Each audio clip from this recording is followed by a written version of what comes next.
자, 연방 국무부가 새로운 보고서를 내놨습니다. 지금 보시는 것처럼요, 쿠바 해가지고요, The Capital of 21st Century Communism. 그러니까 21세기 공산주의의 중심 수도, 쿠바 해가지고요.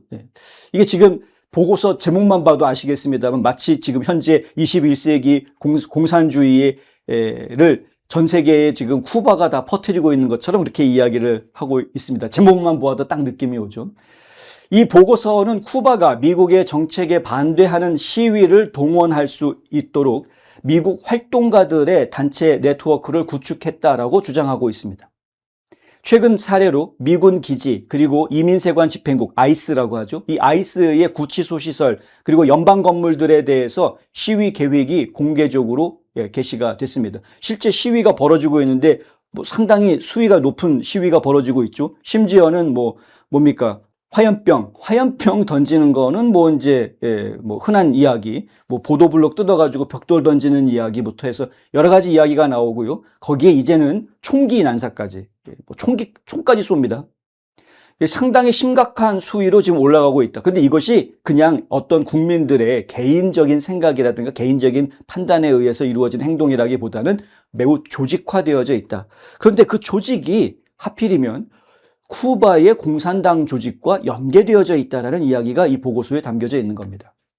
지난 6월에 발표된 국가 신속 대응 계획은 60개 이상의 미국 단체로 구성이 되어져 있는 연합체 쿠바 전국 네트워크를 통해서 배포됐습니다. National Network on Cuba라는 조직인데요. 여기에서 이야기하고 있는 국가 신속 대응 계획이라는 것은 미국 정부가 만든 게 아니고요. 이 바로 쿠바 전국 네트워크라는 데서 이 미국 내에 있는 좌파 단체들한테 배포한 계획인 겁니다. 국무부가 발표한 내용을 보면은 이 연합체가 쿠바 정보 활동을 지원했다라는 혐의로 지난 6월에 제재를 받은 정보기관인 쿠바 인민우호연구소, 그 ICAP라고 하는데요. 이 쿠바 인민우호연구소와의 관계를 통해서 쿠바 정부와 연관이 되어져 있다라고 이야기하는 겁니다. 조금 더 제가 간단하게 설명을 드리자면, 자, 쿠바 인민우호연구소라는 건 쿠바에 있는 조직입니다. 공산조직이라고 볼 수밖에 없고요. 그런데 그 조직과 연계되어져 있는 미국 조직이 바로 쿠바 전국 네트워크다라는 거죠. 이 쿠바 전국 네트워크와 관련되어져 있는 좌파 단체들이 또 여러 개가 더 있다. 미국 내에 이 이야기를 하는 겁니다. 그런데 이 사람들이 퍼뜨린 계획이 국가 신속 대응 계획. 이 국가 신속 대응 계획이라는 게 뭐냐면 미국의 군사 공격 또는 임박한 위협이 있을 경우 쿠바에 대해서 그런 경우가 발생했을 경우에 24시간 안에 전국적인 합동 조치를 취할 것을 요구하고 있는 내용이 담겨져 있습니다. 이 목표들 목록이 나오는데 그중에 보면 미국 정부가 쿠바와 전쟁을 벌이는데 정치적, 물질적으로 막대한 비용을 부담하게 만들라. 이런 내용이 들어가 있다는 것이죠. 해당 계획이 이미 공개가 된 겁니다. 지난 6월 달에. 이 국무부 보고서에 보면 쿠바 전국 네트워크의 자료들은 미국 영토 내에서 쿠바의 파괴적 활동이 지속적으로 광범위하고 조직적이고 정교하게 이루어지고 있음을 보여주는 것이다 라고 이야기하고 있습니다. 신속 대응 계획, 이 국가 신속 대응 계획이라는 것은 시위를 촉구하고 전국적으로 지지자들을 동원하기 위한 시간표를 제시를 합니다. 24시간이라는 전체 틀 안에서 만약에 미국이 쿠바에 대해서 군사행동을 시작을 하면 동부시간 오후 3시 이전에 시작을 할 경우에는 시위는 당일 현지 6시, 오후 6시에 시작한다. 그러니까 만약에 미국이 쿠바를 공격을 하면 그날 오후 6시에 곧바로 미국 내에서 미국 단체들이 시위를 벌여라 이거죠. 만약 그 이후에 시작된다. 오후 3시 이후에 쿠바를 공격하는 일이 벌어진다라고 이야기하면 그러면 다음 날 오후 6시에 모여서 시위를 해라. 왜냐하면 이제 사람들한테 연락하고 모으는데 시간이 걸릴 테니까 3시간 안에는 모이는 게 쉽지 않을 테니까 이런 이야기입니다. 어찌됐든 간에 시간을 딱 정합니다. 오후 6시에 전국적으로 시위를 벌여라. 쿠바를 위해서. 미국이 쿠바를 공격하면. 이런 계획들이 담겨져 있는 겁니다. 주최 측은 연방 건물, 법원 및 우체국, 군사기지, 모병사무소, 그리고 아이스 구금시설 및 현장사무소에 집결을 해라 라고 아예 구체적으로 장소까지 지정을 해줍니다. 또 이 계획에는 주요 행사가 있을 때 스포츠 경기장을 선택적 장소로 명시하고 있습니다. 무슨 얘기입니까? 농구 게임 보러 간 사람, 야구 게임 보러 간 사람, 축구, 아메리칸 풋볼 게임 보러 간 사람들이 피해자가 될 수 있다는 이야기입니다. 경우에 따라서는. 국무부의 보고서에 보면은요, 쿠바에 대한 미국의 압력이 고조되고 군사 개입 혹은 정권 교체 가능성에 대한 논의가 진행되고 있는 가운데 이러한 이야기가 나왔다라는 거죠. 트럼프 행정부는 쿠바에 대해서 우호적 인수를 시사한 바 있습니다. 그냥 쭉 쿠바는 우리 땅 이렇게 될 가능성이 있다는 걸 얘기한 적이 있었죠. 지난 5월 달에 트럼프 대통령이 그런 말 한 적이 있습니다. 내가 직접 나서게 될 것 같다. 이렇게 이야기한 적이 있었습니다. 팍스뉴스에 따르면 마르코 루비오 국무장관은 미국 행정부가 외교적 해결을 선호하지만 군사행동 가능성도 열어두고 있다라고 밝힌 바 있다. 이렇게 보도하기도 했습니다. 또한 해당 계획은 이민시설에서의 시위가 쿠바 연대를 전국적으로 진행하고 있는 아이스 반대 이민자 옹호 활동과 연결하라라고도 명시를 하고 있습니다. 자, 지금 아이스 구금시설에 가가지고 막 시위하고 있는 사람들이 있다고 그랬죠. 이 사람들과 쿠바를 지지하는 사람들과 연계를 해라, 이용하라라는 이야기입니다. 공산주의자들의 공통적인 아주 캐캐묵은 100년 전부터 공산주의자들은 항상 그렇게 해왔었습니다. 다른 사상을 가지고 있는 사람들을 마치 같은 편인 양 포섭해가지고 이용해 먹는 이 일 계속 해왔던 것 전술이죠. 불체자 체포하는 거 반대하는 시위 벌이는 사람들도 공산당들이 자기네 편으로 끌어들여서 쿠바 지지자들을 끌어들여가지고 같이 행동하게 만들어라, 이 이야기입니다. 이 단체는 활동가들에게 국무부 보고서에 따르면 서반구 전역에 1335개의 미군 및 법집행기관 위치를 표시를 해줍니다. 1335곳. 흑인 평화연맹이라는 데이터베이스를 참조하라라고 안내까지 해줍니다. Black Alliance for Peace라는 그러한 데이터베이스가 있나 봅니다. 이 단체는 해당 지도를 지역 조직 활동의 기반으로 설명을 하고 활동가들이 어디에서 어떻게 조직하고 선동할지 전략을 세우는 데 도움이 될 수 있다, 이렇게 설명하고 있습니다. 자, 쿠바 전국 네트워크는 자사 웹사이트를 통해서 이 계획을 쿠바에 대한 전쟁 반대 캠페인의 일환으로 공개적으로 홍보하고 있습니다. 겉으로 보면은 평화 시위인 겁니다. 반전 시위인 것이죠. 전쟁을 우리는 반대한다. 우리는 평화를 원한다. 겉으로 보면 그렇게 되는 겁니다. 집회, 현수막 내걸기, 차량 행진, 그다음에 교육, 또 기타 시위 참여, 이런 것들을 촉구하고 이것을 알리는 그런 역할들을 이 웹사이트가 하고 있다. 쿠바 전국 네트워크. 쿠바 전국 네트워크는 60개 이상의 단체를 대표하고 있습니다. 쿠바 인민우호협회와 긴밀히 협력합니다. 그런데 쿠바 인민우호협회는 쿠바의 정보 조직인 와스프의 전 멤버 페르난도 곤잘레스 요르트가 지금 이끌고 있습니다. 그래서 지금 국무부에서 파악하기로는 쿠바 인민우호협회는 공산당 조직이다라고 파악을 하고 있습니다. 이 보고서는 쿠바 인민우호협회를 쿠바의 국제적 영향력 행사 활동의 중심축이다라고 묘사하고 있고요. 이 단체가 150개 나라에 걸쳐서 2천여 개 이상의 연대 단체를 조정하고 있다라고 주장하고 있습니다. 이 보고서는 쿠바 정부의 대외 활동과 미국의 좌파 운동에 걸쳐서 6개 단체가 특별히 지금 주목할 필요가 있다라고 딱 이름을 공개적으로 밝히고 있습니다. 이 보고서 내용에 상당히 자세하게 6개 단체에 대해서 상세히 설명을 합니다. 쿠바 인민우호협회는 쿠바 정부 산하 기관인 반면에 쿠바 전국 네트워크는 하바나와 관계 강화를 주장하는, 그러니까 쿠바하고 미국이 우호적인 관계여야 된다라고 주장하는 60개 이상의 단체로 구성된 미국의 연합체입니다. 미국의 민간 조직으로 되어져 있습니다. 나머지 단체들은 모두 미국에 기반을 두고 있는데 가장 지금 이야기된 6개 단체들 중에서 여러분들 귀에 익은 단체가 코드 핑크입니다. 코드 핑크. 좌파 반전 단체로 알려져 있죠. 여성들이 주로 참여하고 있는 코드 핑크. 그리고 또 하나가 피플스 포럼, 인민 포럼이라고 번역할 수 있는데 이 피플스 포럼 뉴욕에 있는 겁니다. 그런데 활동가 및 정치 교육 센터로 또 좌파 이념들을 교육하고 가르치는 이런 곳으로 알려져 있습니다. 또 저희가 흔히 얘기하는 DSA, Democratic Socialists of America, DSA. 얘네들은 미국 민주사회주의자라고 이야기하는데 겉으로는 사회주의를 표방하고 있습니다만 트럼프 대통령은 걔네들 공산주의자야라고 이야기하는 바로 그 조직. 지금 민주당을 급진 좌파로 몰아가면서 마치 민주당의 주도권을 쥐고 있는 모습을 보이고 있는 바로 그 조직, DSA. 이 단체들이 결국 다 연결되어져 있다, 쿠바와. 그리고 또 전국 변호사협회라는 게 있는데 National Lawyers Guild라는 게 있는데요.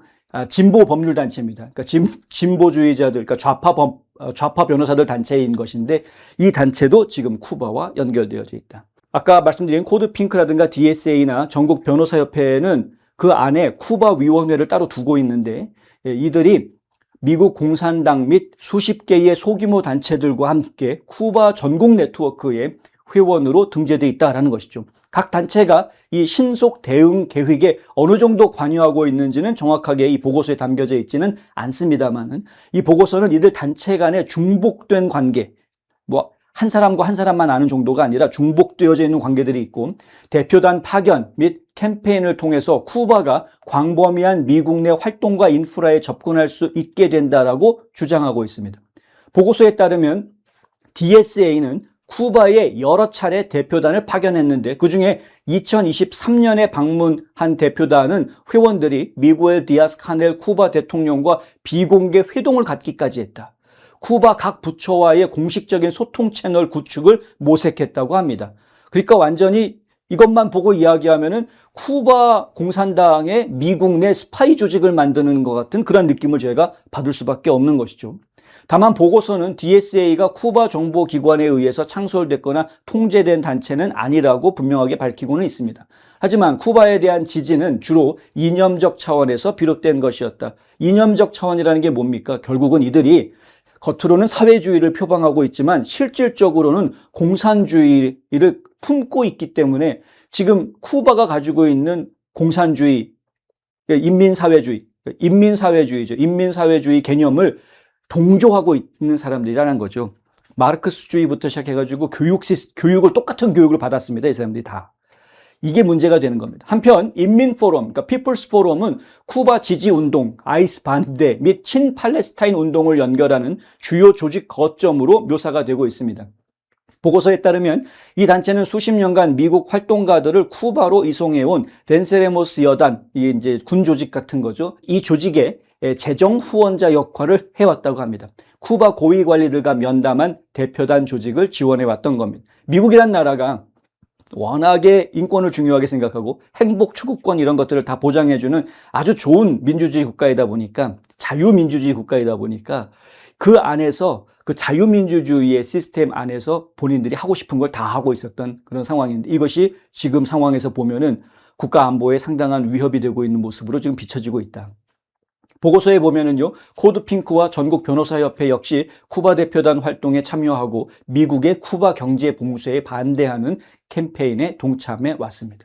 미국이 쿠바 억압하지 말아라고 자꾸 이제 시위하고 데모하고 사람들 교육시키고 지금 트럼프가 잘못하는 거야 뭐 이런 식으로 그렇게 해왔던 겁니다. 전국 변호사협회는 2026년 올해죠. 전국 쿠바 네트워크 및 더 광범위한 쿠바 연대 운동과 협력하겠다고 다짐하는 결의안을 발표하기까지 했습니다.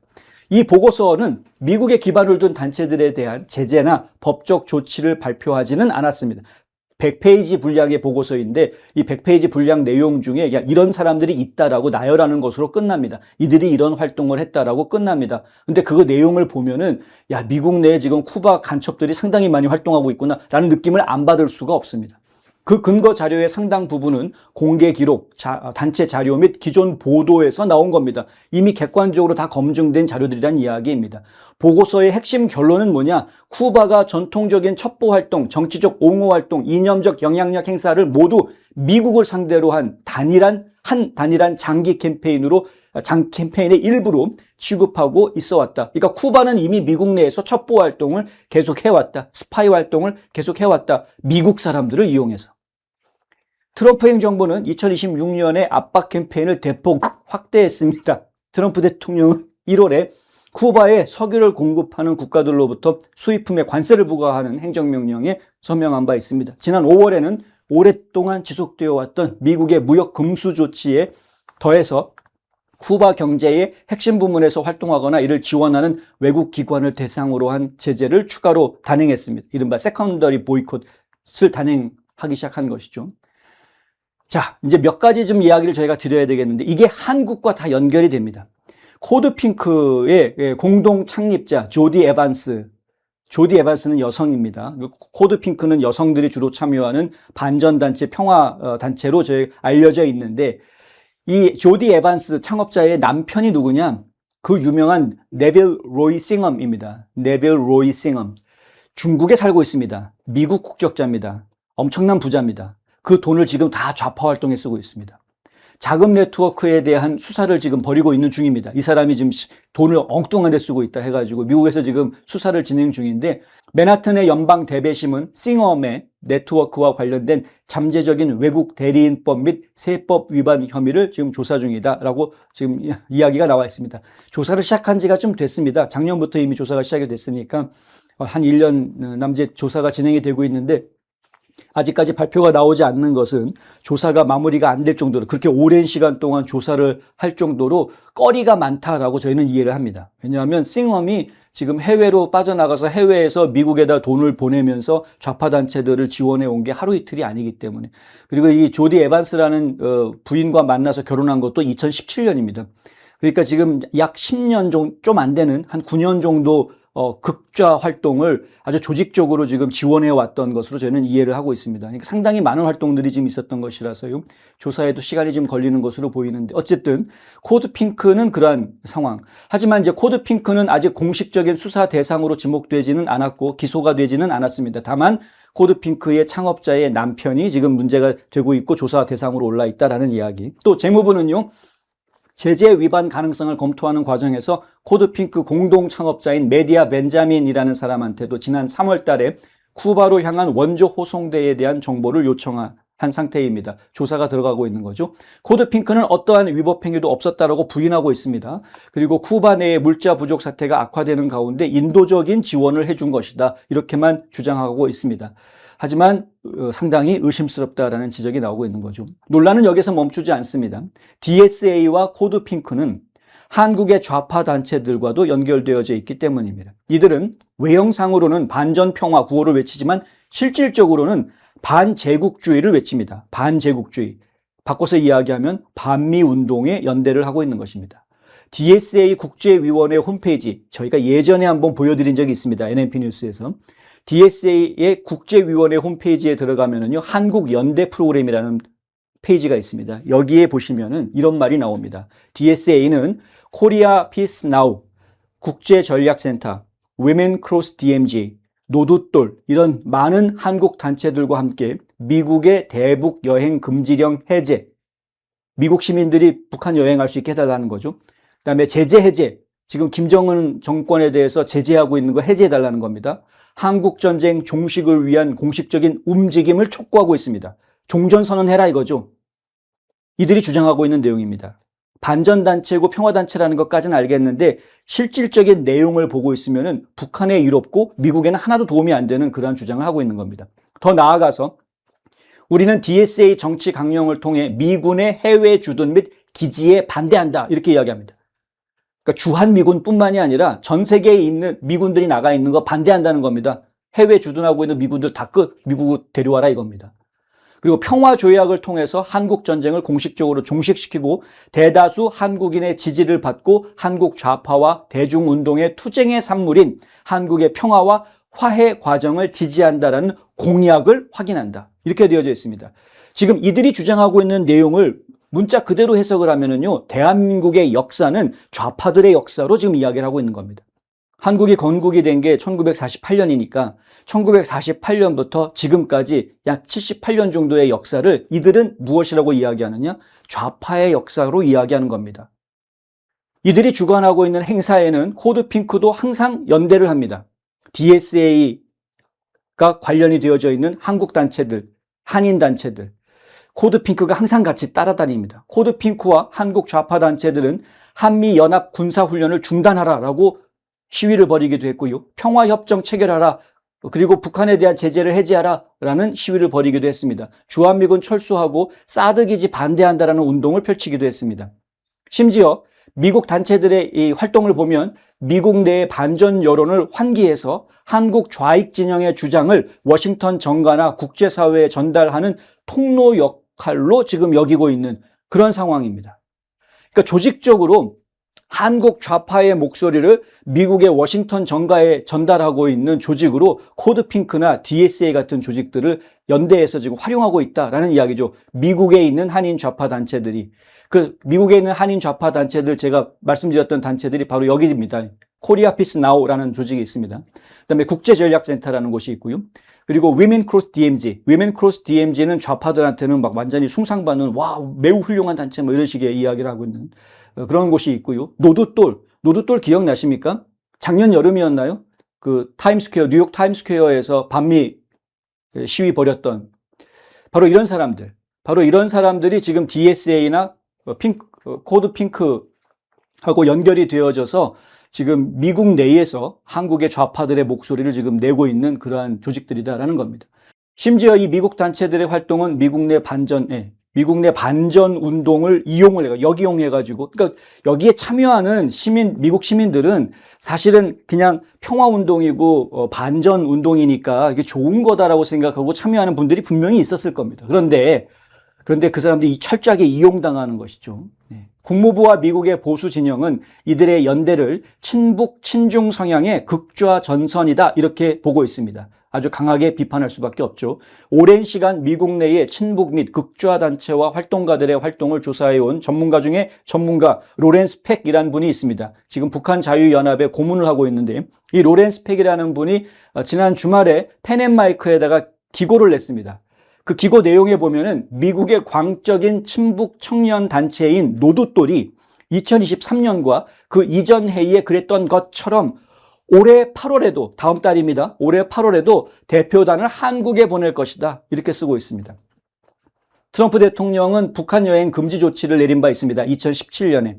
그런데 2017년에 미국 시민은 북한 여행 이제 자유롭게 못한다라고 여행 금지 선언을 하기 전까지 노들돌 회원들은 그 전에 아주 자유롭게 북한을 방문을 했었습니다. 대표단을 매년 북한에다가 보냈습니다. 연대 방문이라는 미명하에.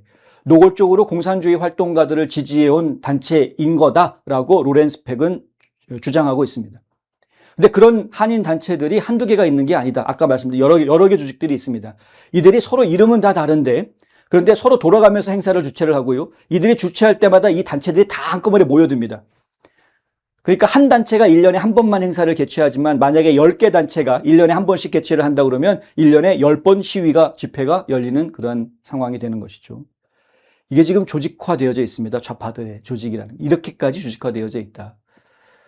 그런데 말씀드린 것처럼 이 공산주의를 추종하고 있는 사람들의 조직이라는 것은 단순하게 한국 내에, 미국 내에 이렇게 국제적으로 되어져 있는 것이 아니라 쿠바에서 미국에서 한국으로 그게 심지어는 이란으로 그래서 뭐 팔레스타인으로 전부 다 전 세계적으로 지금 다 연결이 되어져 있는 모습을 저희가 보고 있는 겁니다. 그러니 중국이 이야기하는 1대1로라는 것이 어떤 면에서 보면은 바로 이러한 것 아닌가라는 생각을 하게 만드는 것이죠. 다 이게 연관이 되어져 있는 문제이다.